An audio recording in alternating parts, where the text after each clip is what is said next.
करना चाहता है। हम्म। हाँ, पर मैंने अभी भी तुम्हारा नंबर उसे दिया नहीं है। मुझे लगा एक बार पहले तुमसे पूछ लेना चाहिए। तो बोलो, मैं उसे तुम्हारा नंबर दूं या नहीं? मोंटी ने उधर से सवाल किया। उसका सवाल सुनकर खुद अभिनव भी दुविधा में आ गया था।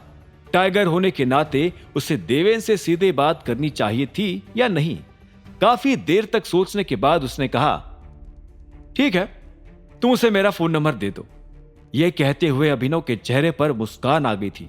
मोंटी ने फोन रखा और अभिनव भी अपना फोन जेब में डालकर एक बड़ी सी कुटिल मुस्कान के साथ वॉशरूम से बाहर निकल आया। Come on Mike, I want this to get done right now. उधर जब अभिनव मोंटी से बात करके वॉशरूम से बाहर निकला, उसी वक्त इधर दिक्पाल अमेरिका से बुलाए गए एक फोटो एडिटर के साथ बैठकर अभिनव की उस तस्वीर को साफ करवाने की कोशिश कर रहा था जिसमें उसका चेहरा नहीं दिख रहा था। I'm trying my best, sir. Mike ने जवाब में कहा। इस जवाब से दिक्पाल झल्ला गया और बोला, This is what you have been saying for last 3 days. I want results. Don't worry, you will get it this time. Mike ने कहा और अपने काम में लग गया। दिक्पाल भी अपना तनाव दूर करने के लिए खिड़की के पास खड़ा होकर सिगरेट पीने लगा। इधर दिक्पाल अभिनव का चेहरा देखने के लिए बेताब था, तो वही दूसरी तरफ अभिनव भी अपनी टेबल पर वापस पहुंच गया था। अभिनव ने देखा कि मायरा अपना मेन कोर्स खत्म कर चुकी थी और आखिर में डेजर्ट खा रही थी। अपने एक्सप्रेशंस फिर से नॉर्मल करके वो उसके सामने आकर बैठ गया। तुम्हें और कुछ ऑर्डर करना है? नहीं नहीं सर, मायरा ने मुस्कुराते हुए कहा, मेरा खाना पूरा हो चुका है। अभिनव ने सिर हिलाकर कहा, ठीक है, फिर चलते आप, आगे अभी बहुत काम बचा है। मायरा ने यह सुनते ही हैरानी से अभिनव की ओर देखा, पर सर आपने तो कुछ खाया ही नहीं। इट्स ओके, मुझे भूख भी नहीं थी। अभिनव यह कहता हुआ अपनी चेयर से उठ गया। मायरा को अभिनव की यह बात थोड़ी अजीब लगी। वो उस पर सवाल करना चाहती थी पर हिम्मत नहीं जुटा पाई, खासकर तब जब उसे अभी अभी पता चला था कि अभिनव कितना पहुंचा हुआ आदमी था। जब वो अलायना से बात करने वॉशरूम गया था तब मायरा ने वेटर को ऑर्डर के बहाने बुलाकर अभिनव के मेंबरशिप कार्ड के बारे में बात की थी। वैसे तो वेटर पहले ज्यादा इंफॉर्मेशन देने से हिचकिचा रहा था, पर उसने फिर मायरा पर भरोसा करके बता ही दिया कि अभिनव का membership card golden membership card से भी सुपीरियर क्यों था।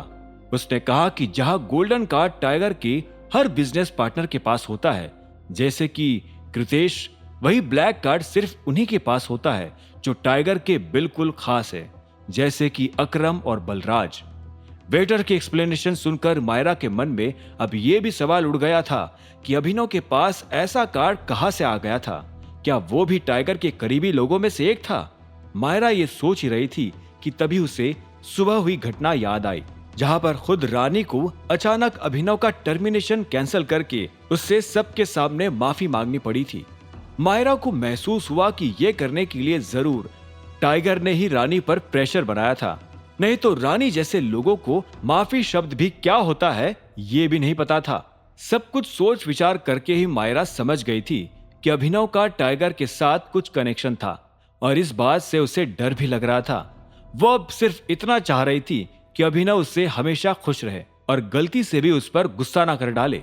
अभिनव अब टेबल से उठकर जाने लगा और मायरा भी नैपकिन से अपने हाथों को साफ करते हुए उसके पीछे पीछे आ गई।